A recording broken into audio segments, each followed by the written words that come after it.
Every day, each of us faces battles. Not on open fields with swords and soldiers, but in our homes, at our jobs, and within our own hearts. We fight stress, misunderstanding, and the weight of expectations. We battle anger, fear, and the urge to give up. And yet, what if the answer to these battles was not more force, but more peace? This was the lesson Mahatma Gandhi lived by. A man small in stature, gentle in manner, but powerful enough to challenge one of the greatest empires in history without ever raising a weapon. He proved that peace is not the absence of conflict, but the courage to face conflict differently. In this video, we'll uncover 10 lessons from Gandhi on peace. Lessons that can transform the way you handle your daily struggles. Whether it's learning to forgive, finding strength in patience, or leading with compassion, Gandhi's path offers us tools not just for history, but for today. So as you listen, I invite you to ask yourself, what would it look like if peace became your strongest weapon? And with that question in mind, let's begin with Gandhi's first lesson, the true strength of nonviolence. Lesson 1. The strength of nonviolence. Peace is often mistaken for weakness. In a world that rewards force and dominance, choosing not to fight seems like surrender. But Gandhi revealed the opposite. Nonviolence is not the lack of strength. It is strength under complete control. When India was under British rule, many leaders believed freedom could only be won through violence. Gandhi disagreed. He argued that violence might win battles but would never win hearts. His strategy of nonviolent resistance, marches, boycotts, and civil disobedience, was built on the belief that dignity and courage could outlast brute force. And remarkably, it did. Think about your own life.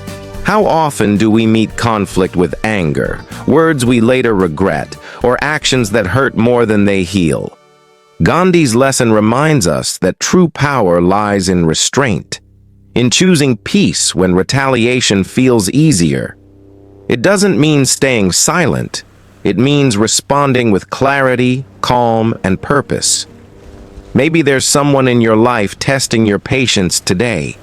A coworker, a family member, or even yourself. What would it look like if you met them with the quiet strength of nonviolence? Because the moment we learn to control our reaction, we unlock a new kind of freedom. And that freedom begins with truth, Gandhi's next great principle. Lesson 2. Truth as a compass, satyagraha. If nonviolence was Gandhi's shield, truth was his compass. He called it satyagraha, the force of truth. For him, peace wasn't simply avoiding conflict. It was living so aligned with truth that no lie, no injustice could shake the foundation. During his campaigns, Gandhi often faced overwhelming pressure to compromise. Yet he insisted that movements grounded in lies would eventually collapse. His marches, his fasts, even his prison sentences, all were guided by one simple conviction. Truth is non-negotiable, and this gave his peace unshakable power. Now think about your daily battles. How often do small lies creep in, at work to make us look better, in relationships to avoid discomfort, or even within ourselves when we deny what we truly feel? These may seem harmless, but over time, they create restlessness. Gandhi's principle shows us that peace starts with honesty. Not blunt cruelty, but gentle, consistent truth that aligns our words with our values. Here it's a small challenge for today. Identify one area of your life where truth feels hard and take one step closer to it. It might feel risky, but the relief of living without disguise is a peace no conflict can steal. And once truth gives peace its direction, discipline gives it form. Which brings us to Gandhi's next lesson, the quiet strength of daily habits. Part 4. Lesson 3. Discipline in daily habits. Peace doesn't appear out of nowhere. It is cultivated. Gandhi believed that discipline in the smallest routines built the foundation for inner calm and outer strength. His daily life was astonishingly simple. He spun his own cloth, ate modest meals, and kept a strict rhythm of prayer, reflection, and work. To many, this seemed unnecessary. But to Gandhi, these habits were the training ground for resilience. Why does this matter for us? Because chaos often begins in the little things we neglect: our sleep, our meals, our thoughts. Without discipline, life feels scattered. With discipline, we create space for peace to grow. Think of a morning routine, waking up early, journaling, or even taking 10 minutes for silence. These habits anchor us when life's storms hit. The beauty of Gandhi's example is that his discipline wasn't rigid control, but a path to freedom. By limiting distractions and excess, he freed his energy for what truly mattered. And we can do the same, simplifying our days so our minds are less restless. So ask yourself, what one small discipline could you add or return to that would bring more calm into your daily life? Because once you build inner order, you'll find the courage to face outer challenges. And that leads us to Gandhi's next lesson, the courage to stand alone. Lesson 4, courage to stand alone. There comes a moment in every life when peace requires courage, the courage to stand alone. Gandhi knew this well. When he began the Salt March in 1930, he walked with only a small group of followers. To many, it looked like an act of futility. One frail man defying an empire by simply walking to the sea. But that solitary act lit a fire that spread across India and the world. Peaceful courage doesn't always look dramatic. Sometimes it looks like being the only voice in a meeting that speaks with honesty, or refusing to follow a crowd when you know the direction is wrong.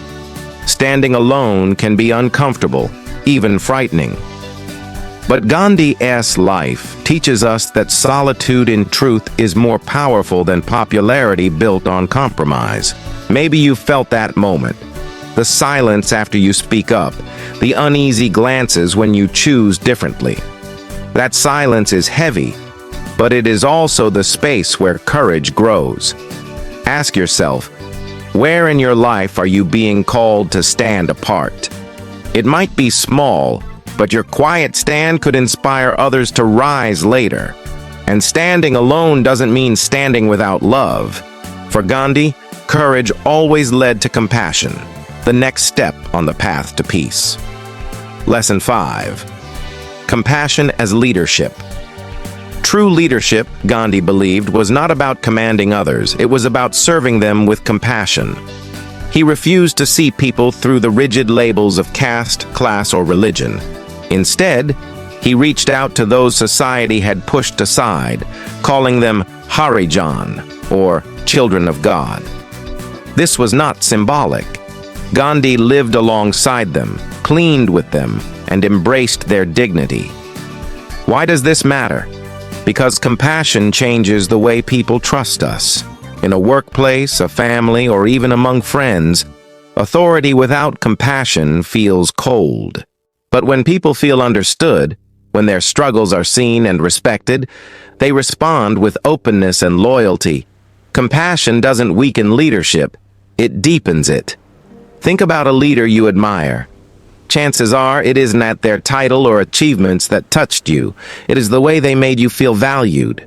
Gandhi's compassion allowed him to unite millions in a peaceful struggle because people knew he truly cared. Here's a small challenge. Today, choose one person in your life who feels unseen and show them genuine care. Listen without rushing, or offer help without being asked. Because compassion is not just kindness, it is strategy. And compassion naturally opens the door to forgiveness, Gandhi's next lesson on peace. Lesson 6. The power of forgiveness. Anger is heavy. it chains us to the very people who have hurt us. Gandhi understood this deeply. Throughout his life, he faced insults, imprisonment, and even violence. Yet he chose forgiveness, not as weakness, but as liberation. By forgiving, he refused to let hatred define him or his movement. Forgiveness doesn't mean forgetting or excusing injustice. For Gandhi, it meant refusing to carry bitterness that poisons the soul. He knew that cycles of revenge only multiply suffering. Instead, he showed that forgiveness clears the heart, making room for courage and clarity. Think about a time when someone wronged you. The grudge might have lingered far longer than the event itself. It drains energy, occupies space in your mind, and steals peace. Gandhi's lesson is simple yet radical. When we forgive, we free ourselves first. Here's a micro step you can try. Take one resentment you've been holding, big or small, and imagine what life would feel like if you laid it down. Forgiveness may not happen all at once, but even choosing the direction of letting go lightens the load. Forgiveness in Gandhi's eyes was not just personal healing. It was a political act, a way to disarm hate with humanity. And this power led naturally to another weapon of peace: patience. Lesson 7. Patience as a weapon. In a fast-moving world, patience feels like weakness. We want results now, solutions, recognition, justice. But Gandhi's life revealed that patience is not passive. It is a form of power that quietly outlasts force. He spent years in prisons, waiting. He endured failed negotiations, broken promises, and setbacks. Yet he did not abandon the path of peace. Instead, he showed that time itself can be an ally when guided by conviction.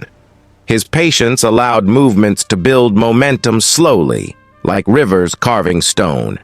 In our daily lives, impatience often fuels frustration, whether waiting in traffic, dealing with slow progress at work, or watching a dream take longer than expected. But Gandhi teaches us that patience is not about doing nothing. It's about trusting the process while staying committed. Patience transforms struggle into endurance, and endurance into victory. Here's a simple practice. When you feel irritation rising, take a breath and remind yourself, peace grows slowly, but it grows strong. By shifting impatience into persistence, you gain control over the battle inside you. Gandhi's patience wasn't for himself alone. It was to hold people together long enough to see change. And when people stay together, something powerful emerges: unity in diversity. Lesson 8. Unity in diversity. Peace is never built in isolation. It grows strongest when differences are embraced. Gandhi understood this, living in a nation filled with diverse religions, languages, and cultures. He worked tirelessly to bring Hindus, Muslims, Sikhs, and Christians together under a common dream of freedom. For him, unity was not about erasing differences, but about respecting them while walking toward a shared goal. In today's world, we still fight daily battles with division, at work, in communities, even within families. It's easy to believe that peace is only possible when everyone thinks alike. But Gandhi's lesson flips this idea. Real peace comes when we hold space for diversity, without letting it divide us. Think of a moment when you disagreed strongly with someone. Did the conflict deepen, or did understanding bridge the gap? Unity doesn't mean perfect agreement. It means choosing respect over rivalry. Gandhi showed that a movement rooted in diversity is harder to break because it draws strength from many voices, not just one. Here's a gentle challenge. This week, seek out someone different from you, different background, belief, or perspective, and listen without judgment. You may discover that diversity isn't a threat, but a gift. And yet Gandhi knew that unity in the outer world is impossible without mastery of the inner world, which brings us to his next lesson: self-mastery first. Lesson 9. Self-mastery first. Before Gandhi could lead millions, he first had to master himself. He believed that no one can guide others without discipline over their own mind, words, and actions. This self-mastery was the foundation of his credibility. He practiced restraint in food, sleep, speech, and even thought. His famous fasts were not just protests. They were acts of training, reminders that peace begins with the battle inside. Why does this matter for us? Because so often conflict arises not from the world outside, but from impulses within us, anger that bursts too quickly, desires that pull us off course, or fears that cloud judgment. Gandhi's life shows that controlling these forces doesn't shrink freedom. It expands it. Self-mastery is not suppression. It is alignment. Think about moments when you reacted too quickly to a message, a mistake, or an insult. Did it bring peace or regret? Practicing self-mastery, pausing, breathing, responding with clarity, creates the space where peace can live. Here's a micro step. Next time you feel the rush of reaction, pause for just 3 breaths before responding. That small mastery can change the entire outcome. Gandhi's self-control gave his message unshakable weight, and through this, he left behind something greater than victory, a legacy of peace that still shapes the world. Lesson 10. Legacy through peace. Most leaders are remembered for the battles they won or the power they held. Gandhi is remembered for something greater, the peace he planted. Even after his death, his legacy lived on, inspiring civil rights movements across continents, from Martin Luther King Jr. in America to Nelson Mandela in South Africa. His life proved that peace does not vanish with a person. It multiplies through others who carry the flame forward. What about us? Our lives may not be written into history books, but we each leave a legacy. The way we handle conflict, the way we forgive, the way we treat others, these choices ripple outward. One act of patience with a child, one moment of kindness to a stranger, one choice to calm anger instead of feeding it. These become seeds of peace that outlast us. Ask yourself, what kind of legacy am I building through my daily actions? It's not about perfection. Gandhi himself admitted his flaws, but he showed that even imperfect people can choose peace so consistently that it becomes their mark on the world. And as we hold that question, we arrive at the heart of this journey, the emotional payoff, how Gandhi's lessons can touch your life today, and why your story of peace still matters. When we look at Gandhi's life, it's tempting to see him as larger than life, a saint beyond reach. But the truth is far more empowering. He was an ordinary man who made extraordinary choices, again and again, in the face of pressure, pain, and doubt. That is why his lessons matter for us today. Every one of us is fighting daily battles. They may not look like Gandhi's, but they feel just as real. The argument with a loved one, the stress at work, the struggle with our own fears. And in those moments, we face the same choice Gandhi did. Will we meet conflict with force or with peace? Peace is not passive. It is not giving up. Peace is courage. It is honesty. It is compassion, forgiveness, patience, unity, self-mastery, and the vision of a legacy greater than ourselves. Each lesson we explored is not a lofty ideal, but a practical tool, a way to navigate the battles that weigh us down every day. So here's the invitation. The next time you feel anger rising or conflict pressing in, pause. Remember Gandhi's way. Choose peace. Not because it's easy, but because it is powerful. And if Gandhi's lessons touched your heart today, imagine the wisdom we can uncover together from other voices across history. Subscribe, join this journey, and let's explore timeless truths that can bring light into our daily struggles. Because your story, like Gandhi's, is still being written. And the legacy of peace you create today may inspire someone long after tomorrow.